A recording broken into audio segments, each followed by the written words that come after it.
Degrees maintain అవుతున్నప్పుడు ఇది డైరెక్ట్గా ఓపెన్ చేయాలి. ఓపెన్ చేసేదంటే లోపల ఉన్న గ్యాస్ మొత్తం బయటికి వచ్చేస్తుంది.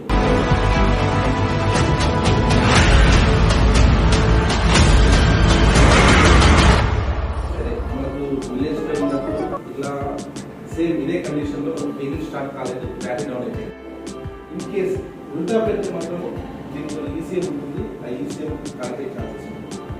అదొక కేర్. ఈసీఎం కాస్ట్ వచ్చేసి అరౌండ్ 40,000 ఛాన్స్ ఉంటుంది. అండ్ నెక్స్ట్ వచ్చేసి మనము దీంట్లో ఏవైతే ఆయిల్స్ ఉంటాయో ఆయిల్స్ లెవెల్ చెక్ చేసుకోవడం అండి.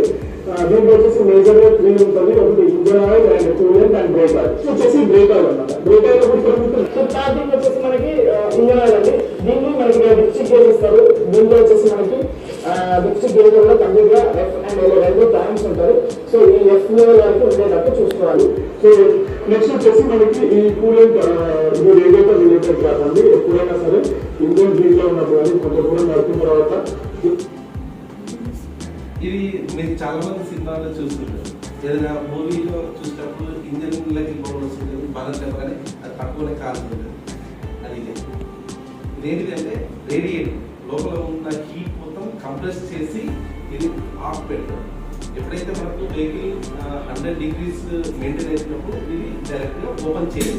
ఓపెన్ చేసేదంటే లోపల ఉన్న గ్యాస్ మొత్తం బయటికి వచ్చేస్తుంది. దానివల్ల హీట్ అది పడే ఛాన్సెస్ ఉంది. ఎప్పుడు మీరు హీట్లో ఉన్నప్పుడు ఓపెన్ చేయాలి. మీకు కూలెంట్ చెక్ చేసుకోవాలంటే పక్కన కూలెంట్ కంటైనర్ ఉంది కదా, అక్కడ మాత్రమే చెక్ చేసుకోవాలి. ఇది డైరెక్ట్గా ఎప్పుడు ఓపెన్ చేయాలి. దీంట్లో 2 లాక్స్ ఉంటాయి. మనం ఒకవేళ రిలీజ్ చేసి మనం పెట్టేటప్పుడు కూడా 2 లాక్స్ పెట్టాలి. ఎప్పుడు ఇది ఓపెన్ చేయాలి.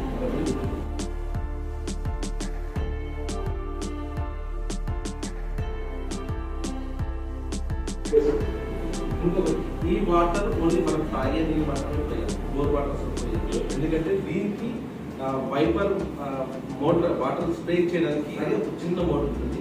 అది ఫిల్టర్ అయ్యి ఉంటుంది. మనం ఎప్పుడైతే మన హైదరాబాద్ బోర్ వాటర్ పోస్తామో జామ్ అయిపోతుంది. ఓకే, అది ఓన్లీ తాగే వాటరే పోస్తుంది. దాని హార్డ్లీ 2 లీటర్స్ కంటే ఎక్కువ పడుతుంది.